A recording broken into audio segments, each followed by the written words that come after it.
السلام عليكم ورحمة الله وبركاته، إن شاء الله تكونون بخير وصحة وسلامة يا رب. اليوم راح أبدي وياكم طريقة عمل البسكويت بالكاستر، وإن شاء الله يا رب تعجبكم هاي الطريقة. هنا أنا محضرة كوب ونص سكر باودر، يعني شكر طاحن تاني طبعا، وكوب كاستر، وكوب دهن جنة، وبيضتين، وثلاث أكواب طحين بكوب القياس.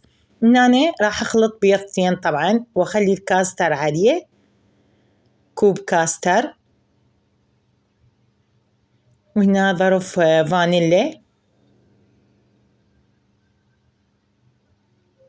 يا حبايبي. شوفوا شلون،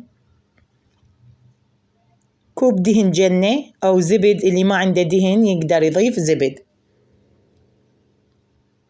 وهنا الشكر الطاحن طبعا أني كوب ونص. وها حبايبي بديت أخلط بيهم كل زين،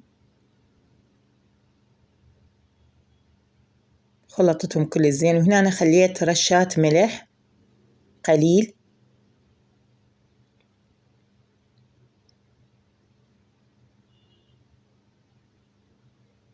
خلطتها كل زين. هسه شوف حبايبي شلون راح أخلي الطحين والبيكنج باودر، طبعا خاشوقة صغيرة بيكنج باودر همين، راح أخلطها ويا الطحين طبعا. هاي حبايبي شوفوا، خاشوقة صغيرة بيكنج باودر، تقريبا خاشوقة مال شاي بيكنج باودر، وثلاث أكواب طحين. هاي حبايبي راح أبدي أعجن بيه.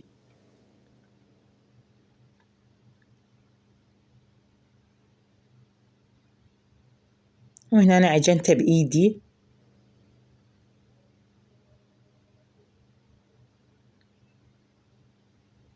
أتمنى يا ربي تعجبكم هاي الطريقة. طبعا بسكويت طعمه كلش طيب، إن شاء الله تعجبكم هاي الطريقة. أتمنى منكم حبايبي اللايك والاشتراك وتفعيل الجرس لقناتي.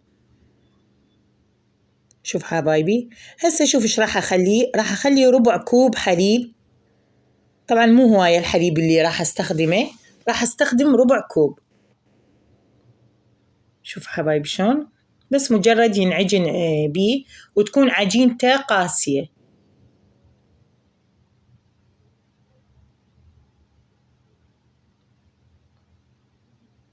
شوف حبايبي شلون تكون عجينته قاسية، يعني مو كلش لينة.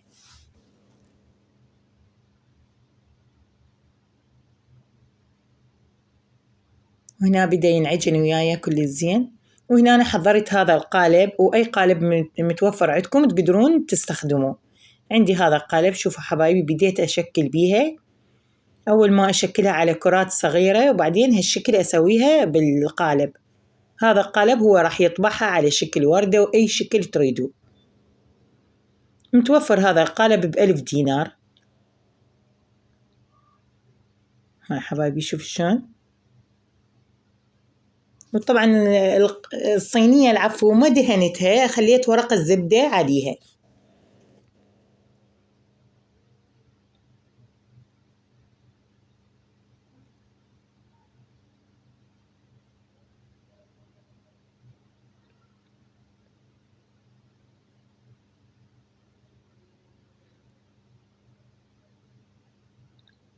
شوفوا شلون الشكل اللي تريدوه واللي تحبوه انتو شكلوها. هاي حبايبي شوفوها شلون صارت. راح أدخلها بالفرن، أول ما نعلق الأسفل بعدين نعلق الفوق.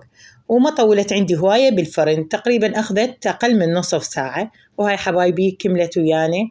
أتمنى منكم اللايك وتفعيل الجرس لقناتي حتى تكبر قناتي حبايبي. شكرا للمتابعة حبايبي.